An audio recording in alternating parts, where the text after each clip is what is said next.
주님으로 기도해 오신 여러분 환영하고 축복합니다.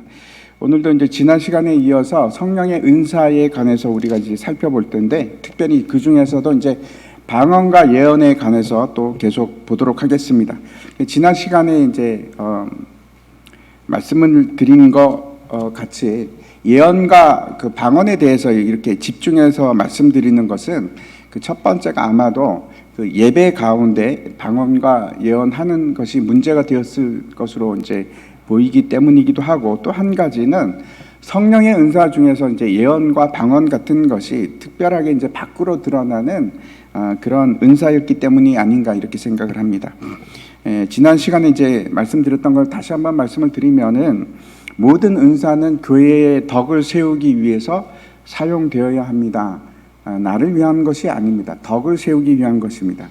그래서 거기 초점이 맞춰져 있습니다. 요즘 이제 주일 설교 때도 제가 에베소서 말씀을 계속 전하고 있는데, 에베소서는 이제 대표적으로 교회에 대해서, 교회를 세우는 것에 관해서 참 잘 설명하고 있는 그런 서신서입니다. 근데 그 교회가 세워지는 가장 핵심은, 여러분 제가 계속 요즘에 강조하고 있는데, 사랑입니다. 교회가 어떻게 세워지는가? 사랑으로. 너무나 분명하게 우리가 이제 확인하고 있습니다. 우리가 살펴보고 있는 고린도전서 말씀도 마찬가지입니다. 은사의 가장 중심에 그 무엇이 있는가 하면 사랑입니다. 사랑하는 마음입니다. 사랑이 없으면, 그래서 서로에게 덕을 끼치지 못하면 무엇이 되든 간에 그건 아무것도 아닙니다. 이제 우리 이제 교역자가 이제 1월 달 중에는 이제 여러분이 제출하신 그 기도 제목을 가지고 기도를 합니다. 그 기도 제목을 가지고 기도를 하다가 제가 이제 그런 생각을 했습니다. 야, 기도도 역시 사랑이구나. 제가 이제 기도할 때 그 마음으로 막 사랑하는 마음이 막 생기면 참 기도가 열심히 잘 됩니다. 찬양하는 것도 마찬가지입니다.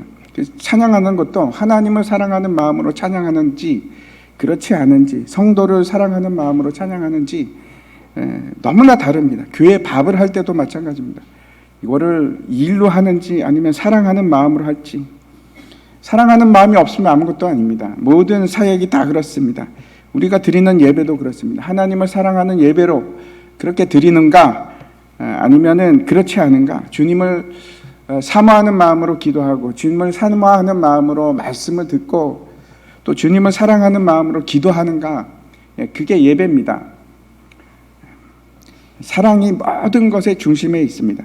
이제 오늘 말씀을 통해서 하나님께서 주신 그 은사를 우리가 어떻게 사용을 할 것인가 하는 그런 내용입니다. 그런 면을 살펴볼 텐데, 뿐만 아니고 오늘 이제 읽으시면서 좀 마음이 불편하셨죠.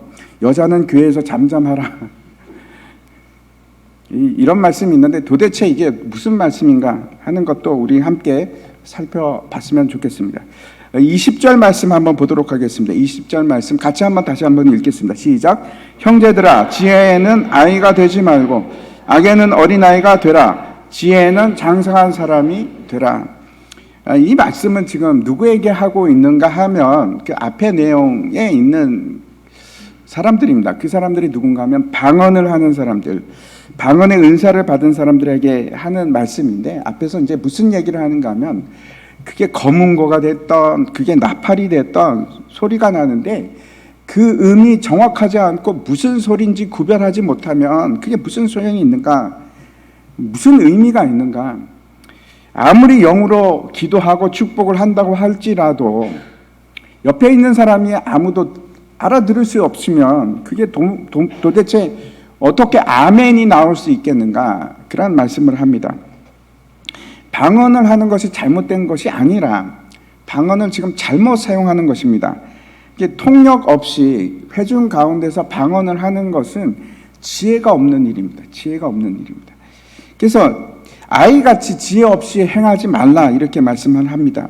어린아이들은 호기심이 많습니다. 그리고 또 자랑하려고 하는 그런 마음들이 있습니다. 제가 지금 생각해도 좀 우스운데, 어릴 때 이런 일이 있었습니다. 한 초등학교 3학년쯤 됐을 걸로 제가 기억이 나는데, 제 짝입니다. 짝인데 하루 종일 입이 그냥 뭘 말을 하려고 머뭇머뭇하고 말을 하려다가 말고 막 그러는 겁니다. 제가 왜 저러나 그랬는데 집에 갈 때 드디어 얘기를 하는 겁니다. 우리 집에 어제 독일제 다리미 샀어 그러는 겁니다. 그 말이 하고 싶어갖고 하루 종일 제가 초등학교 3학년이었음에도 불구하고 너무나 크게 웃은 겁니다. 그래서 제가 그랬습니다. 야, 우리 집 다리미는 미제야. 제너럴 일렉트릭이야. 그랬더니 이제 그때만 해도 그렇죠. 일제는 좋은 제품이 아니었습니다. 일제는 굉장히 싸구려 제품이었고 그래도 미제 뭐 이런 거가 좋은 건데 그랬더니 이제 친구가 얼굴이 빨갛게 되면서 무슨 소리야? 독일제가 훨씬 좋아. 막 그러는 겁니다. 이제 그때 어린 마음에도 불구하고 그런 생각이 드는 겁니다. 야, 얘가 하루 종일 저 얘기를 얼마나 자랑을 하고 싶었을까? 아무튼 지금도 그런 생각이 드는데 그런 모습이 우리들에게도 있습니다. 예, 자녀가 잘 되면 어떻게 그 주제가 자녀로 돌아가지 않을까? 그러면 내가 자랑을 할 텐데 그런 생각을 하기도 하고 자랑거리가 있으면 그렇죠. 막 참을 수가 없습니다. 얘기하고 싶어갖고. 은사도 마찬가지입니다. 모든 사람이 동일한 은사를 받았다면 그게 뭐 자랑거리가 되겠습니까? 다 가지고 있는데. 그런데 내 것은 아무래도 특별한 것 같아 라는 생각이 들기 시작하면 이제 방언을 받았는데 유창하게 막 방언을 하면서 영적인 분위기가 막 느껴지기 시작하고 그런 은사가 있다면 다른 은사들 예를 들어서 긍휼을 베풀고 사람을 돕고 봉사하고 그런 거는 이제 특별히 드러나지가 않는데 이런 이게 밖으로 보이는 은사 그런 걸 가지면 막 예배 중에 그래 나도 방언할 줄 아는데 막 방언으로 갑자기 막 기도하고 예언하고 싶고 막 그런 일이 있는데 실제로 그러는 겁니다.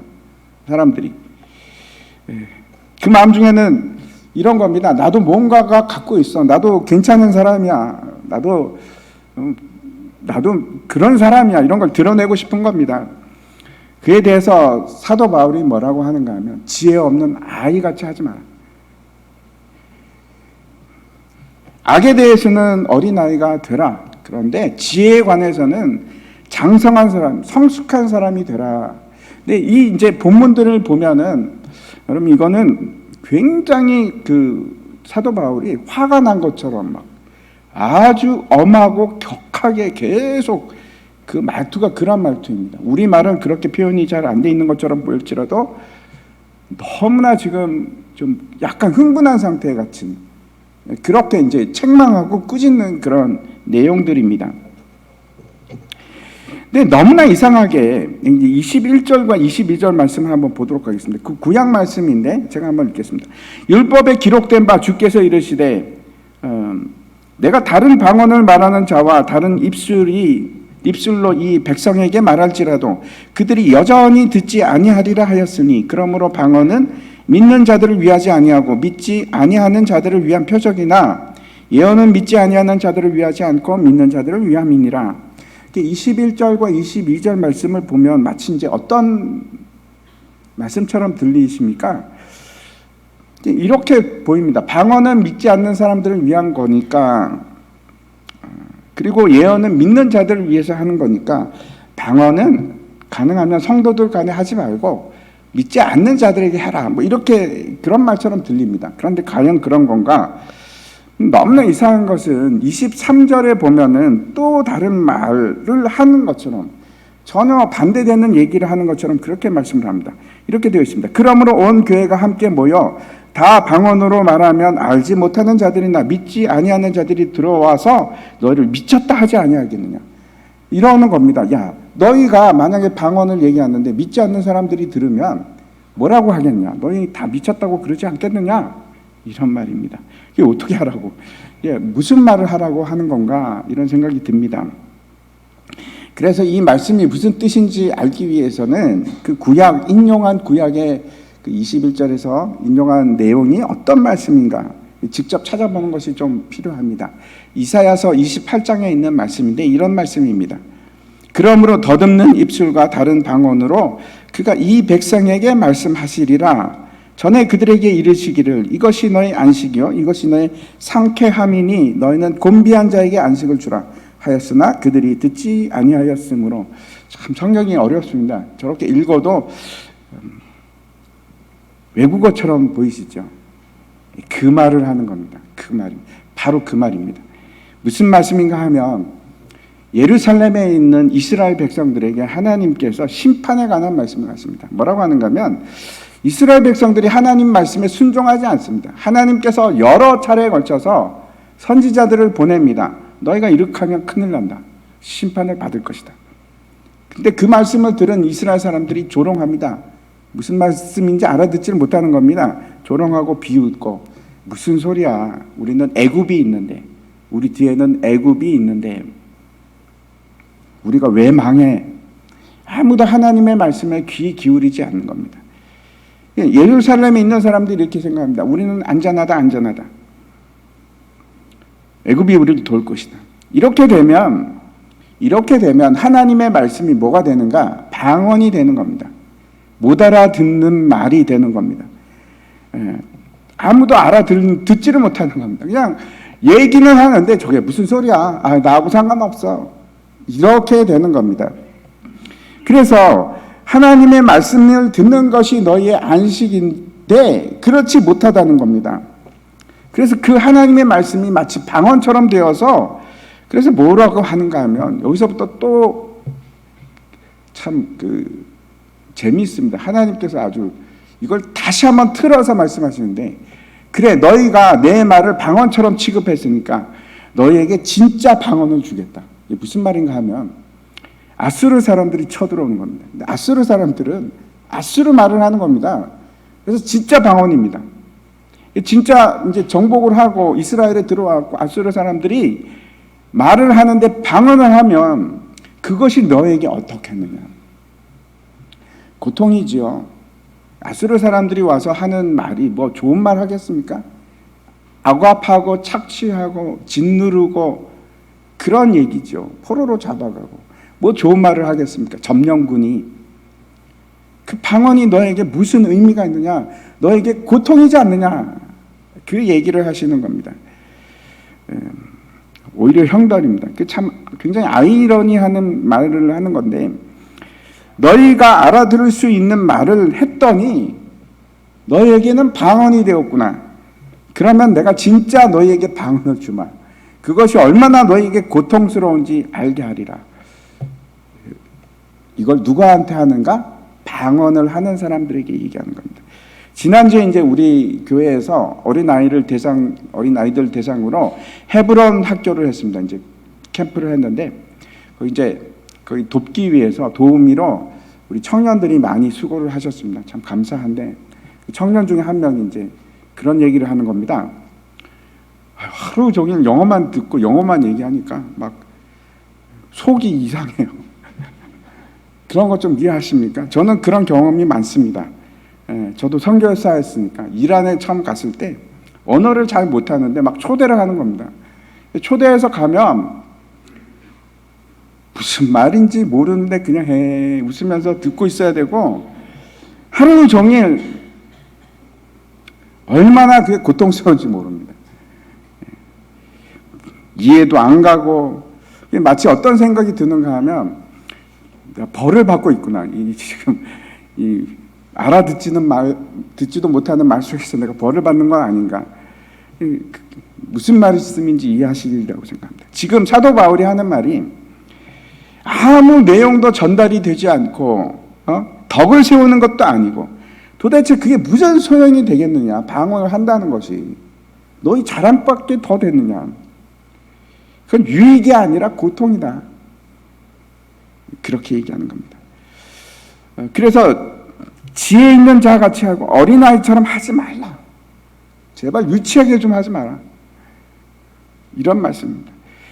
앞에서 우리가 본 바와 같이 방언은 믿지 않는 자들에게는 표적이 될 수 있습니다. 오순절날 한번 생각해 보십시오.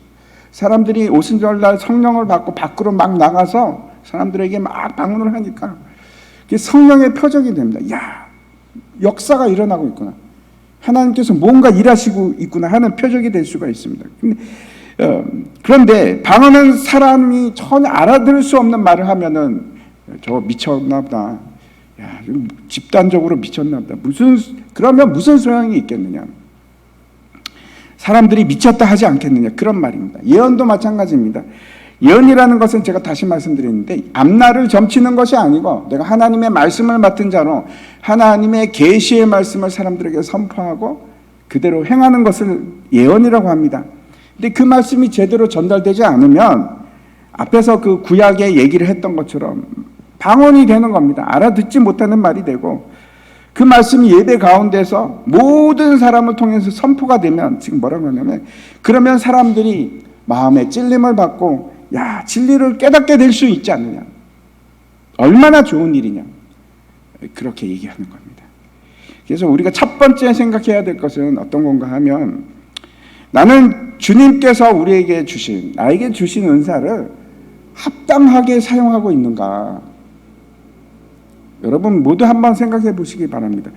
아니, 저는 은사가 없는 것 같아요. 아닙니다. 그렇지 않습니다. 하나님께서 여러분을 교회로 부르실 때는 지체로 만들었기 때문에 몸의 모든 지체는 각각의 역할이 있습니다. 없을 수가 없습니다. 반드시 있습니다. 교회로 부르셨으니까. 마태복음에 있는 달란트 비유 한번 생각해 보시기 바랍니다.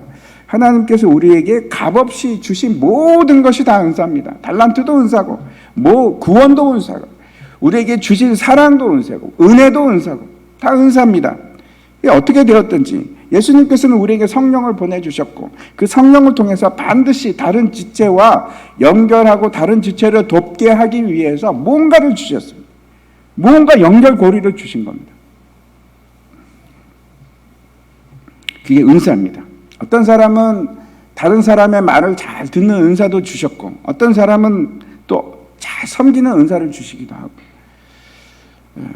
그래서 나는 아무것도 못 받은 것 같아요. 그거 없습니다. 그런 거 없습니다. 그렇지 않습니다. 우리는 다 받은 사람들입니다. 근데 모든 사람이 그 은사들을 다 잘 활용하는가?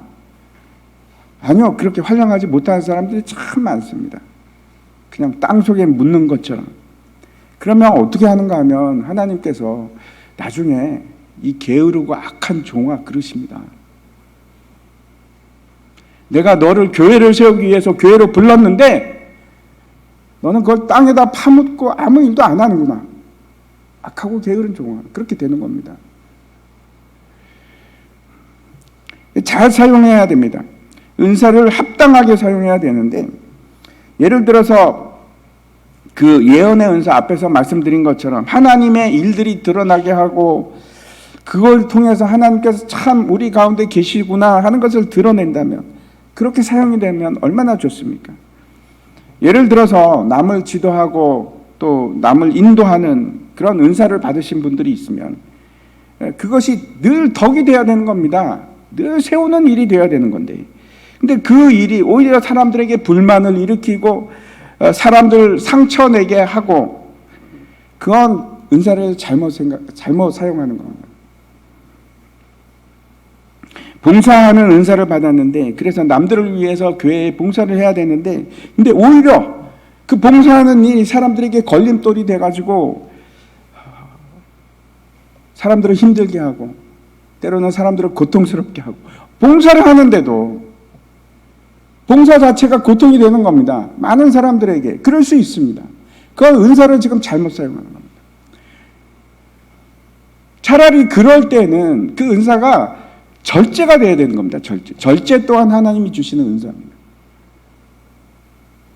그래도 내가 제일 잘하는데 내가 해야지. 근데 그 일이 만약에 사람들을 다치게 한다면 그거는 교회를 세우는 일이 아니고 은사를 주시는 의미가 없어지는 겁니다.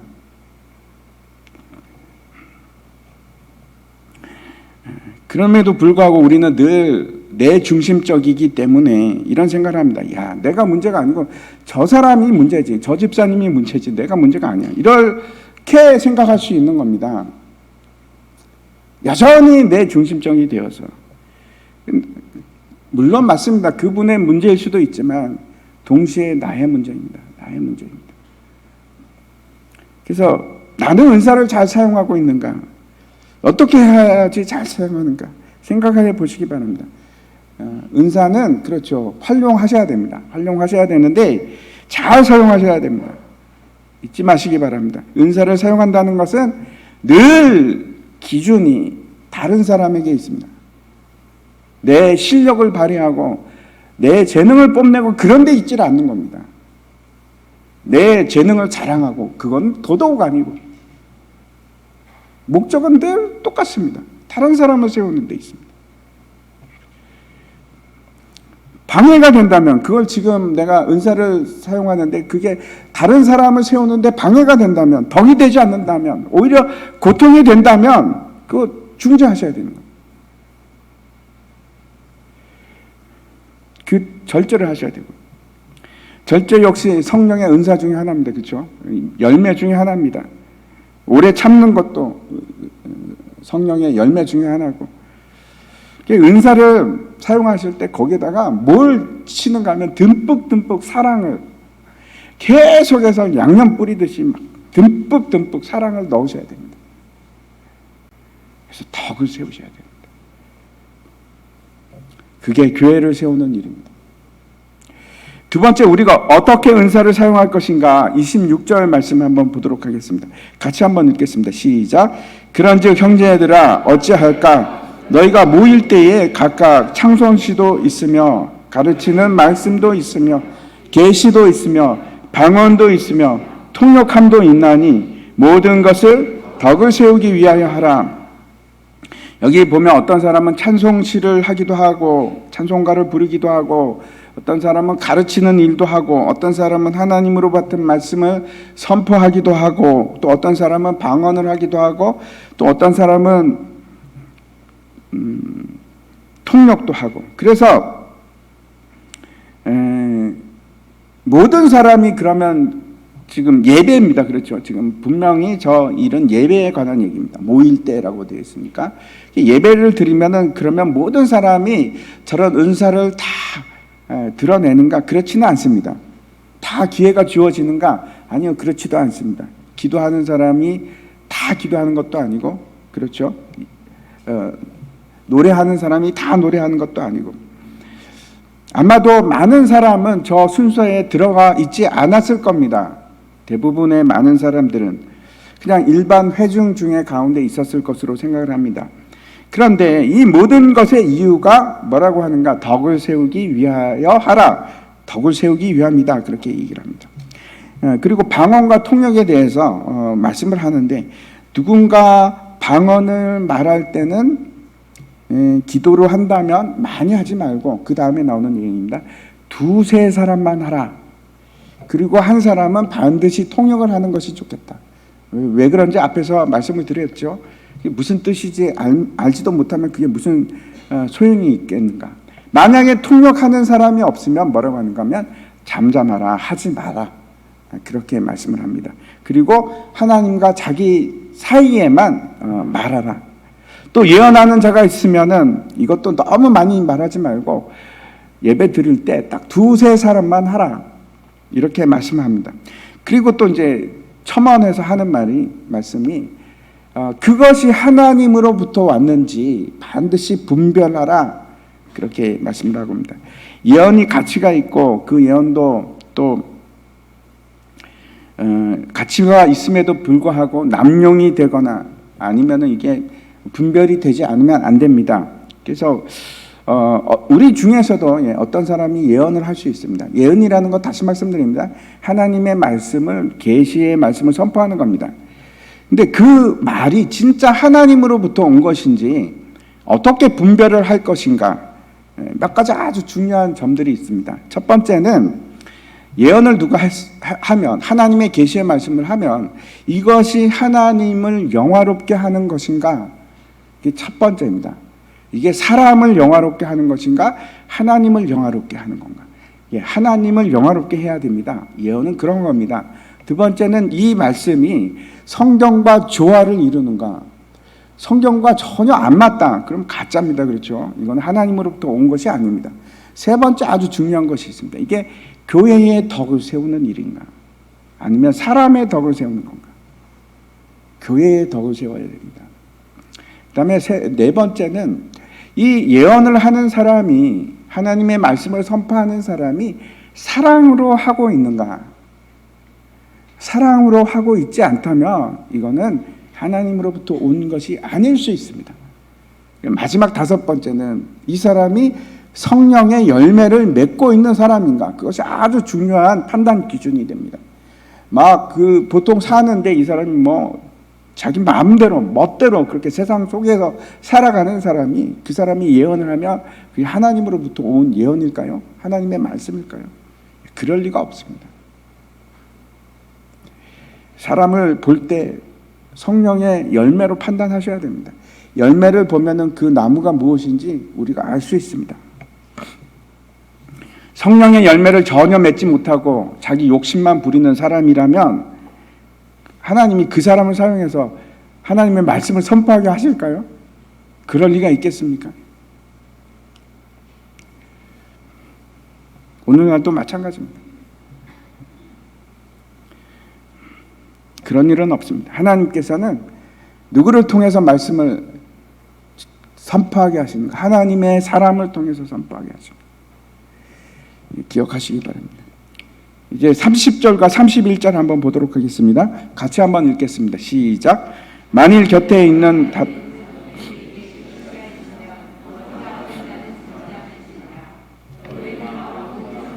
배우게 하고 모든 사람으로 권면을 받게 하기 위하여 하나씩 예언할 수 있느니라. 지난 시간에도 제가 말씀을 드렸는데 당시에는 성경은 구약 성경밖에 없습니다. 신약 성경은 아직 없을 때입니다. 완성이 되지 않았기 때문에 예배 가운데서도 자주 하나님께서 계시를 내릴 때가 있었습니다. 하지만 그 일들도 뭐라고 하는가? 질서를 통해서, 질서 가운데서, 통제 가운데서 진행이 되어야 한다, 이렇게 말씀을 하고 계십니다. 예배가 혼란스럽거나 또는 그 가운데 내가 먼저, 네가 먼저 하는 갈등이 있으면 예배가 어떻게 예배가 되겠습니까? 질서 가운데 화평을 유지하면서 이루어져야 한다, 이렇게 말씀을 합니다. 누군가 예언을 한다고 하더라도 이런 겁니다. 누군가 예언을 하고 있는데 다른 사람이 예언을 하면 처음에 예언하는 사람은 잠잠하라, 완전히 독점적으로 하지 말라, 이런 겁니다. 앞에서 계속 자기 얘기만 하고 있으면 예배가, 그렇죠, 이상한 예배가 될 겁니다. 이런 겁니다. 예를 들어서 우리가 순모임을 하고 있는데 성경을 같이 보면서 얘기를 하는데 한 사람이 독점적으로 계속 자기 얘기만 하고 있다. 그러면은 다른 사람이, 이 규칙입니다. 다른 사람이 뭔가 얘기를 하려고 하면 어떻게 하라고요? 자기는 멈춰야 되는 겁니다. 그 얘기를 그 다음에 이제 쭉 하고 있습니다. 그래서 이 말을 그러면 이런 걸까요? 내가 말을 막 하고 있는데 저 사람이 다 끊고 들어와도 된다, 이런 말일까요? 아니요, 그런 말이 아닙니다. 그런 말이 아니고 한 사람이 독점해서 예배 가운데 자기 계시만 계속 얘기하지 말라, 그런 말씀입니다. 또 이제 31절에는 예언이 결국 무엇인가 하는 그런 말씀을 하고 있는데 뭐라고 하는가 하면 배우기 위하여, 하나님의 말씀을 배우기 위해서 예언을 하는 겁니다. 그래서 모든 사람들을 배우게 하라, 모든 사람으로 권면을 받게 하라, 예언을 통해서, 다시 말씀드려서 하나님의 말씀을 통해서 권면을 받고 또 배우게 하라. 그렇게 하기 위해서 뭐라고 합니까? 하나씩 한 사람 한 사람씩 순서와 질서를 지키면서 그렇게 하라, 이렇게 말씀을 합니다. 그러면서 32절에 아주 이제 중요한 말씀을 하고 있는데 32절 같이 한번 읽겠습니다. 시작. 예언하는 자들의 영은 예언하는 자들에게 제재를 받나니. 이게 무슨 말인가 하면 예언을 한다는 것은 결국 누구를 통해서 하는 겁니까? 성령 하나님을 통해서 하는 겁니다. 성령께서 계시의 말씀을 주셨기 때문에 예언을 하는 겁니다. 그래서 예언을 하는 것은 자기 그냥 스스로의 힘으로 하는 것도 아니고 자기의 생각을 말하는 것도 아니고 하나님의 영에 의해서 지금 계시를 주신 거기 때문에 하나님께서, 성령께서 그 일을 컨트롤할 것이다. 그거를 자제케 하고 하나님께서 그것을 전혀 무질서하거나 어지럽지 않게끔 운행하실 것이다, 그런 말씀입니다. 당연히 질서에 하나님께서 그렇게 하실 것이다. 절제하게 하시고 조절하게 하시고. 그래서 이렇게 생각할 수 있습니다. 이분이 막 예언이라고 하는데 전혀 절제하지도 않고 자기 하고 싶은 말 혼자서 예배 시간에 다 한다. 그러면 이것으로부터 지금 알 수 있는 거, 아, 이분은 지금 성령의 제어를 받지 않고 있구나, 이렇게 생각할 수 있습니다. 그러면서 이제 33절 전반부 이런 말씀을 하시는 겁니다. 하나님은 무질서의 하나님이 아니시오 오직 화평의 하나님이시니라. 진짜 성령께서 행하시면 그 예언은 분명히 질서 가운데 이루어질 것이다. 왜? 하나님은 질서의 하나님이시니까. 하나님은 화평케 하시는 하나님이시니까. 어지러움의 하나님이 아니시다. 그렇게 얘기합니다. 그래서 이 고린도 교회에서 일어나고 있는 무질서한 예배 가운데 여기저기서 막 예언을 하고 방언을 하고 막 그런 것을 하나님께서 기뻐하지 않으신다. 하나님께서 원하시는 것도 아니다. 그렇게 지금 말씀하고 있는 거예요. 그냥 무질서고 그냥 분쟁이다. 굉장히 지금 격한 어조로 지금 이 얘기를 하고 있습니다. 다시 한번 제가 말씀드립니다. 우리가 은사를 받은 것은 이유는 교회의 덕을 세우기 위해서. 그래서 무질서하게 하고 혼란스럽게 하는 것이 아니고 질서 가운데 해야 됩니다. 내가 아무리 잘하고 싶다고 할지라도 내가 계속 하고 싶다고 할지라도 질서를 따라서 평화를 위해서 화평케 하기 위해서 내가 안 할 수 있는 겁니다. 내 속에 그런 것들이 꽉 차 있다고 할지라도 질서를 위해서라면, 예배 화평케 되기 위해서라면, 교회의 평화를 위해서라면 내가 침묵할 수 있는 겁니다. 내가 절제하고. 늘 생각해야 되는 것이 이겁니다. 나는 질서 있게 은사를 사용하고 있는가? 내가 전체의 유익을 주고 있는가? 참 어려운 겁니다. 그래서 교회를 이루어 간다는 것은 너무나 어려운 겁니다. 이제 3년이 넘고 이제 4년째 제가 이제 담임 목회를 하고 있는데 점점 이제 드러나는 것이, 참 사람과 사람 간의 조화를 이룬다는 것이 이렇게 힘든 일이구나. 정말 어렵구나. 그런 생각을 참 많이 합니다. 모두가 왜 이렇게 개성이 강할까? 저도 강하거든요. 그래서 이거를 자기를 절제하고 죽이고 오래 참고 모든 걸 다 사랑으로 덮고 내세우지 않고, 이게 얼마나 힘든 일인가. 그렇게 되는 게 진짜 좋은 교회가 되는 겁니다.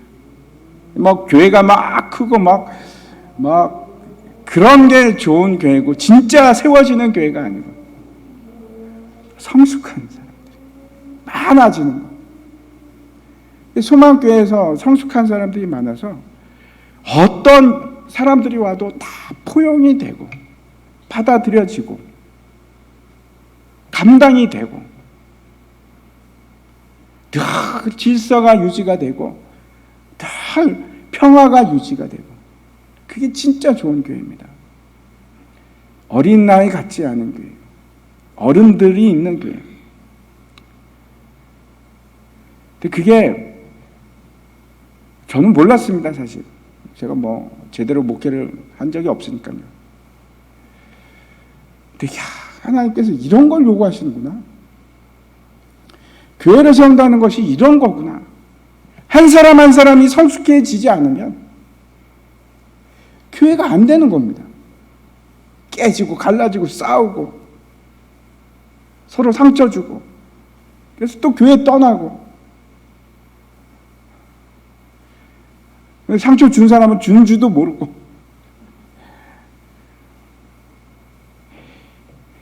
기억하십시오. 늘 나는 유익이 되고 있는가? 내가 아니고 다른 사람에게 유익이 되는가?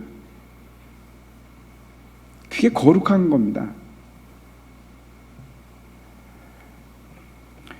이제 더 나아가서 교회의 또 다른 문제에 대해서 말씀하고 있는데, 세 번째입니다. 33절 후반부터 35절까지인데 같이 한번 읽겠습니다. 시작. 하나님은 무질서의 하나님이 아니시오 오직 화평의 하나님이시니라. 모든 성도가 교회에서 함과 같이 여자는 교회에서 잠잠하라.